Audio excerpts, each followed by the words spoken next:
दोस्तों 14 दिसंबर को कांग्रेस महारैली करने जा रही है। अभी तक आपने देखा कि राहुल गांधी ने कई बार प्रेस कॉन्फ्रेंस करके वोट चोरी के सबूत दिखाए, चुनाव आयोग पर निशाना साधा। लेकिन अब राहुल गांधी वोट चोरी को राष्ट्रीय बहस का मुद्दा बनाने जा रहे हैं। तारीख जगह तय कर ली गई है, 14 दिसंबर नई दिल्ली का रामलीला मैदान।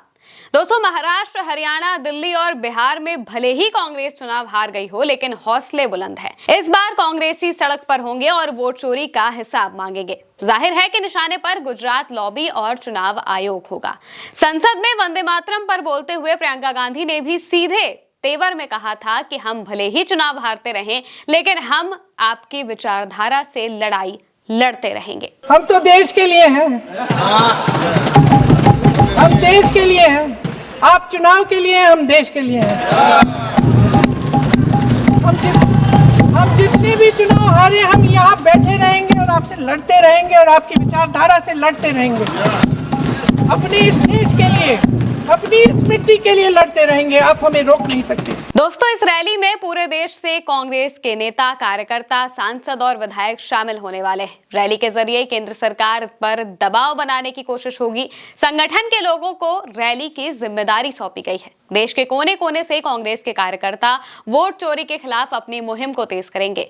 जाहिर है कि दिल्ली में होने वाली इस रैली पर हर किसी की नजर रहेगी। दूसरी ओर संसद भी चल रही है।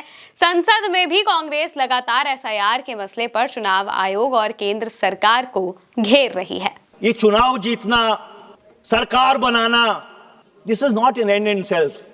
हमसे पहले बहुत लोग आए, हमसे बाद में बहुत लोग आएंगे, पर अगर ये देश बचेगा, इसका लोकतंत्र बचेगा, तो ही आने वाली पीढ़ियां ये कहेंगी कि हमारे पूर्वज जो थे वो हमको एक धरोहर सौंप के गए हैं।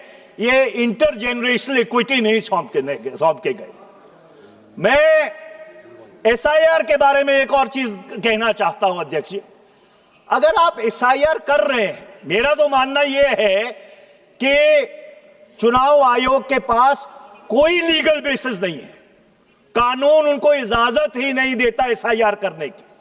पर अगर आप कर रहे हैं तो आप मशीन रीडेबल लिस्ट क्यों नहीं देते राजनीतिक दलों को?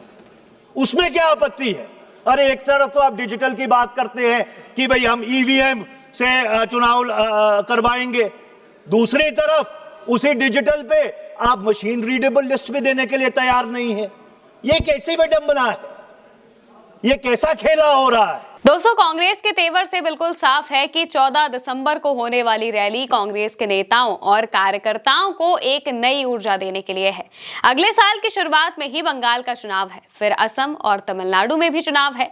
ऐसे में कांग्रेस के लिए ये रैली बेहद जरूरी है, क्योंकि जिस तरीके से बिहार में चुनाव हुआ, वहां पर एसआईआर की वजह से जितने नाम कटे, और इसके बाद उत्तर प्रदेश में भी हम ये चीजें देख रहे हैं कि एसआईआर चल रहा है। इसके अलावा भी अलग अलग जगहों पर लगातार एसआईआर हो रहा है, और जो चुनाव आयोग है उसकी तरफ से प्रेशर इतना ज्यादा बिल्डअप कर दिया गया है कि बीएलओज अपनी जान दे रहे हैं, और इसको लेकर भी संसद में भयंकर तरीके से बहस छिड़ती है। यहां पर भी लगातार जो विपक्षी सांसद हैं वो इस बात को कह रहे हैं कि भाई बीएलओज की जान जा रही है। 30 से ज्यादा बीएलओज की जान चली गई है इस एसआईआर की वजह से, लेकिन फिर भी चुनाव आयोग कुछ क्यों नहीं कर रहा है? इतनी ज्यादा जल्दी आखिर किस बात की है? आखिर क्यों इतनी जल्दी सारी चीजें करा लेना चाहते हैं? वोट कटवाने की इतनी, वोट काटने की इतनी ज्यादा जल्दी क्यों है? क्योंकि अगर देखा जाए उत्तर प्रदेश में, तो उत्तर प्रदेश में समाजवादी पार्टी ने अपने कार्यकर्ताओं को जमीनी स्तर पर उतार दिया है। कांग्रेस भी एसआईआर को लेकर बहुत सजग तरीके से जमीनी स्तर पर काम कर रही है, ताकि किसी का वोट कटने ना पाए। और अब ये देखना होगा कि राहुल गांधी और प्रियंका गांधी मिलकर